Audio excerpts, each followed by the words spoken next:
بسم اللہ الرحمن الرحیم۔ السلام علیکم۔ آج جو میں نے آپ کے لیے ویڈیو بنائی ہے، یہ ویڈیو کئی سالوں پرانی دیہات کی زندگی کے بارے میں ہے۔ یہ زندگی محبت، خلوص و پرسکون لمحوں سے بھری ہوئی تھی۔ وہ دور سادہ دور ہوتا تھا، اس میں کوئی امیر اور غریب کا کنسپٹ نہیں تھا۔ اس دور میں ہر ایک آپس میں پیار اور محبت کے ساتھ زندگی گزارتے تھیں۔ ان لوگوں کی صبح ایک فطری اور پرسکون خوبصورتی کے ساتھ آغاز کرتی تھی۔ جب اندھیری رات دھیرے دھیرے روشنی کے استقبال کے لیے کافور ہوتی، تو گاؤں کے ہر گھر میں زندگی کا شور سنائی دینا شروع ہو جاتا۔ سورج نکلنے سے پہلے کی وہ نرم دھند اور تازہ ہوا گاؤں کی صبح کا پہلا پیغام تھی۔ گاؤں کی صبح کو مرغوں کی اذان سے پہچانا جاتا تھا۔ یہ آوازیں اندھیرے کو مٹانے کی دعوت تھیں، جو گاؤں کے چھوٹے بڑے گھرانوں کے لیے روزمرہ کی یاد دہانی بن جاتی۔ اذان کی گونج پورے گاؤں میں سنائی دیتی، اور یہ لمحہ ہر دیہاتی کو ایک خاص سکون سے ہمکنار کرتا۔ لوگ اپنے گھروں سے اٹھ کر وضو کرتے، مسجد کا رخ کرتے اور فجر کی نماز کے لیے صف باندھ کر کھڑے ہو جاتے۔ یہ وقت دعا اور سکون کا تھا، جو گاؤں کی صبح کی ابتدائی روحانی بنیاد تھا۔ گاؤں کی خواتین صبح سویرے اٹھتیں، اپنے چولہے تیار کرتیں اور ناشتے کے لیے دودھ گرم کرتیں یا مکئی کی روٹیاں بناتیں۔ کچھ عورتیں مویشیوں کا دودھ دوہنے کے لیے اپنے گھروں کے قریب لگے چھپروں کی طرف جاتیں، جبکہ دیگر خواتین قریبی کنویں سے پانی بھرنے نکل جاتیں۔ ہاتھوں میں مٹی کے مٹکے اور چہروں پر سادگی کا جمال گاؤں کی خواتین کی صبح کے مناظر کو دلکش بنا دیتا تھا۔ گاؤں کے مرد اور نوجوان کسان ہل چلانے یا فصل کی دیکھ بھال کے لیے صبح سویرے کھیتوں کی طرف نکل جاتے۔ ان کے ساتھ ان کے مویشی، جن میں بیل، گائے شامل ہوتے۔ بچے اپنی نیند سے جھانکتے ہوئے اٹھتے۔ والدین یا دادی دادا کے پیار سے ناشتہ کرتے اور اسکول جانے کے لیے تیار ہوتے۔ دیہات کے اسکول اکثر گاؤں کے کنارے موجود کچی عمارت یا کسی کھلے میدان میں درخت کے نیچے قائم ہوتے تھے۔ بچے تختی اٹھائے یا بستہ کمر پر ڈالے پیدل سکول کی طرف روانہ ہوتے۔ کچھ لوگ گاؤں کے قریبی بازار کا رخ کرتے، جہاں روزمرہ کی ضروریات جیسے دودھ، سبزیاں وغیرہ خریدی جاتی تھیں۔ بازار کے کونے پر چائے کی پتیلی گرم ہوتی، جہاں گاؤں کے بزرگ اپنا وقت گزارتے اور چائے کے ساتھ بات چیت کرتے۔ صبح کی تازہ ہوا، کھیتوں سے نکلنے والی مٹی کی خوشبو اور پرندوں کی چہچہاہٹ صبح کے نظارے کو مکمل کر دیتے تھے۔ ندیوں کے کنارے یا تالاب کے پاس گاؤں کے بچے کھیلتے ہوئے نظر آتے۔ گاؤں کے گھروں کے چولہے عام طور پر مٹی کے بنے ہوتے تھے، جن میں لکڑی یا گوبر کے اوپلے جلا کر روٹیاں بنائی جاتیں۔ کچھ گھروں سے گرم پروٹھوں کی مہک ہوا میں پھیلتی، جو چائے کے ساتھ ناشتے کا ایک عام حصہ تھیں۔ گاؤں کی صبح دیہاتی زندگی کا ایسا پہلو تھی جس میں ہر لمحہ سادگی، محنت اور امید شامل تھی۔ لوگوں کے چہروں پر سکون تھا، کیونکہ وہ اپنی روزمرہ زندگی کو ایک رب کی پناہ میں جانتے تھے۔ گاؤں کے کسان زمین کو تیار کرنے کے لیے سورج نکلنے سے پہلے کھیتوں کا رخ کرتے۔ کھیتوں کو جوتنے کے لیے روایتی طریقہ استعمال کیا جاتا تھا۔ زیادہ تر کسان بیلوں کو استعمال کرتے، جن کے آگے لکڑی کا ہل بندھا ہوتا۔ بیل کھیت کی سخت مٹی کو نرم اور تیار کر دیتے، تاکہ فصل کے بیج بآسانی زمین میں جڑ پکڑ سکیں۔ کسان زمین کو کھاد دیتے، جو زیادہ تر قدرتی طور پر جانوروں کے گوبر اور باقیات سے تیار کی جاتی تھی۔ زراعت میں استعمال ہونے والے یہ دیسی طریقے اگرچہ آج کی مشینی زراعت سے سست تھے، مگر زمین کو طویل عرصے تک زرخیز رکھتے تھے۔ کسان ہر موسم کے مطابق فصل کاشت کرتے تھے۔ خریف کی فصلوں میں چاول، مکئی اور گنا نمایاں تھے، جنہیں گرمیوں کے موسم میں اگایا جاتا۔ ربیع کی فصلوں میں گندم اور جو جیسے اناج نمایاں تھے، جنہیں سردیوں کے موسم میں کاشت کیا جاتا۔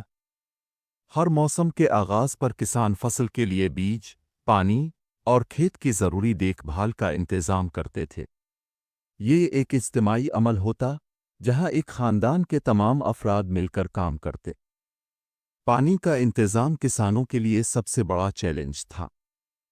خشک سالی کی صورت میں وہ دعا کرتے اور بارش کے لیے استسقاء کی دعائیں عام ہوتے۔ زراعت میں زیادہ کام ہاتھوں سے ہوتا تھا۔ زمین کو جوتنے، بیج بونے اور فصل کٹائی کے لیے مرد، عورتیں اور بچے سب مل کر کام کرتے تھے۔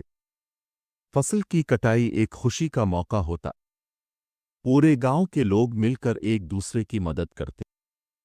فصل کٹائی کے دوران ایک کامیاب زراعت کی تکمیل پر گاؤں میں خوشی کا سما ہوتا۔ نئی فصل سے تیار کردہ تازہ کھانے کھائے جاتے، جیسے مکی کی روٹی اور ساگ اگوڑ کی بنی مٹھائیاں۔ گاؤں کے اسکول اکثر کھلے میدان میں یا کچی مٹی اور گارے سے بنی ہوئی ایک یا دو کمروں کی عمارت میں قائم ہوتے تھے۔ چھپر درخت کے سائے تلے استاد بچوں کو تعلیم دیتے۔ اسکول میں ایک تختی، لکڑی کا قلم دیسی اور دوات عام تعلیمی وسائل تھے۔ بچے تختی پر خطاطی اور گنتی سیکھتے، جسے دن کے اختتام پر دھو کر دوبارہ لکھنے کے لیے تیار کیا جاتا۔ کرسیاں اور میز زیادہ تر غیر موجود تھیں اور بچے زمین پر بیٹھ کر پڑھتے تھے۔ موسم کی سختی کے باوجود بچے پڑھائی کے لیے اسکول آتے تھے، چاہے دھوپ ہو، بارش ہو یا سردی۔ استاد گاؤں کی عزت دار شخصیت ہوتی تھی، جسے بہت احترام دیا جاتا تھا۔ استاد بچوں کو نہ صرف کتابی تعلیم دیتا بلکہ انہیں اخلاقیات اور روزمرہ زندگی کی بنیادی باتیں بھی سکھاتا۔ استاد بچوں کو قرآن کی تعلیم، اردو میں لکھنے پڑھنے کی مہارت اور ریاضی کی بنیادی گنتی سکھاتے۔ زیادہ تر گاؤں میں صرف پرائمری تک کے اسکول موجود تھے اور مڈل یا ہائی اسکول کے لیے بچوں کو دور دراز علاقوں میں جانا پڑتا تھا۔ کاپیوں کی جگہ تختیاں استعمال کی جاتی تھیں، جن پر پانی ملا چونا مٹی لگا کر دوبارہ لکھنے کے قابل بنایا جاتا۔ بچے لکڑی مٹی سے بنے سلیٹ نما تختی پر لکھائی سیکھتے اور استاد کے سامنے پیش کرتے۔ گاؤں کی زندگی اپنی مخصوص ثقافت اور روایات کے گرد گھومتی تھی، جو ہر فرد کی روزمرہ زندگی کا حصہ تھیں۔ ان رسم و رواج میں فطری ہم آہنگی، مشترکہ تہوار اور محبت و احترام کے جذبات پوشیدہ تھے۔ گاؤں کے لوگ اپنے تہواروں، شادیوں، موت اور دیگر موقعوں پر منفرد انداز میں اپنی روایات کو نبھاتے تھے، جو ایک مضبوط معاشرتی رشتے کی نشاندہی کرتی تھی۔ دیہات کے لوگ عید، شب برات، میلاد اور دیگر مذہبی تہوار انتہائی جوش و خروش سے مناتے تھے۔ عید کی خوشیاں، عید الفطر اور عید الاضحیٰ کی آمد گاؤں کے لیے مسرت بھرا وقت ہوتا تھا۔ بچے نئے کپڑوں، جوتوں اور کھلونوں کے لیے بے تاب رہتے۔ عید کے دن مرد حضرات مسجد میں اکٹھے ہو کر نماز ادا کرتے اور عیدی بانٹتے۔ شب برات، اس رات بچے موم بتی اور چراغ جلا کر گلیوں میں دوڑتے اور بزرگ قبرستان جا کر اپنے پیاروں کے لیے دعائیں کرتے۔ رات کے وقت بزرگ لوگ بچوں اور نوجوانوں کو کہانیاں سناتے، جن میں تاریخ، مہم جوئی اور دیمالائی قصے شامل ہوتے۔ یہ کہانیاں نہ صرف تفریح کا ذریعہ تھیں بلکہ اخلاقیات کا درس بھی دیتی تھیں۔ شادی بیاہ کے مواقع پر عورتیں مل کر روایتی گیت گاتیں، جن میں محبت، فطرت اور جدائی کی کہانیاں بیان ہوتیں۔ شادی بیاہ دیہاتی زندگی کے سب سے دلچسپ اور پرمسرت مواقع تھے۔ شادی کئی دنوں پر مشتمل تہوار بن جاتی، جس میں لوگ مل کر کھانا پکاتے، گھروں کو سجاتے اور مہمانوں کا خیر مقدم کرتے۔ دلہن کے ہاتھوں پر مہندی لگائی جاتی اور گیت گائے جاتے۔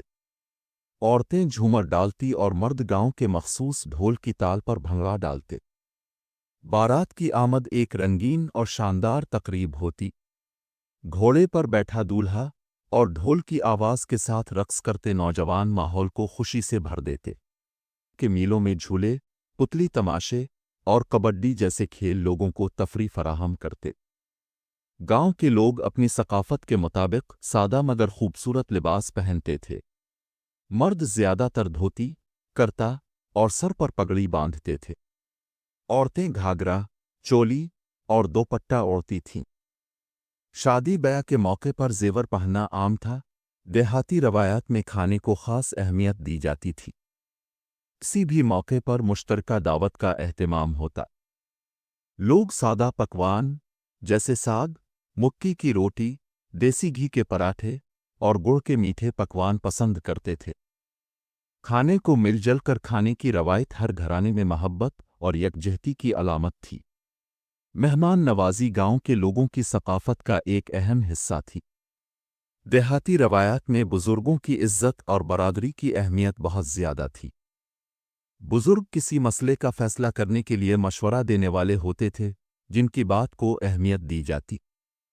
لڑائی جھگڑوں کو برادری کے بزرگ آپس میں سلجھا لیتے۔ گاؤں کی زندگی اپنی روایات اور رسم و رواج کی صورت میں وقت کی تصویر تھی۔ یہ ثقافت خواہشوں اور خوابوں کا اظہار تھی، جو گاؤں کے ہر شخص کو ایک مضبوط سماجی رشتے میں باندھے رکھتی تھی۔ یہ نہ صرف ماضی کا آئینہ دار تھی بلکہ آنے والی نسلوں کو ایک مستحکم شناخت بھی فراہم کرتی تھی۔ بچے گاؤں کی زندگی کا دل ہوتے تھے، جو فطری ماحول میں کھیلتے اور سیکھتے تھے۔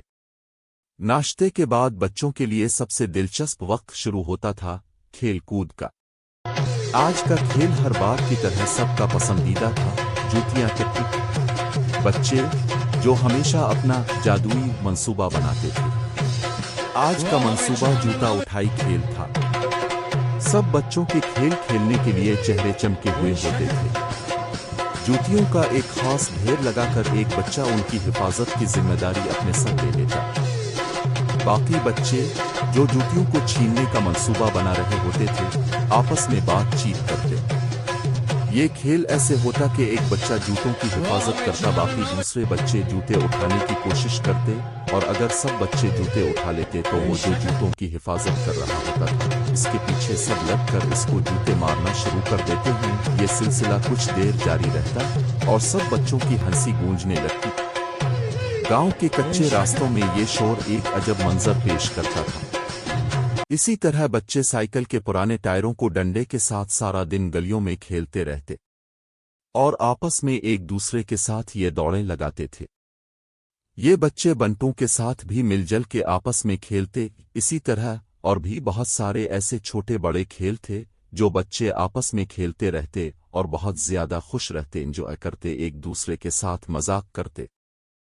اس کے علاوہ گاؤں کی بچیاں بھی آپس میں کھیلتی اور ان کے بھی چھوٹے چھوٹے کھیل پیارے ہوتے۔ وہ آپس میں ایک دوسرے کو پکڑنا اور کھیلنا، اسی طرح وہ محلے میں ایک دوسرے کے گھر میں جانا، وہاں کھیلنا، اور گھر کی جو بزرگ خواتین ہوتی تھی وہ ان کو دیکھ کر بہت زیادہ خوش ہوتی۔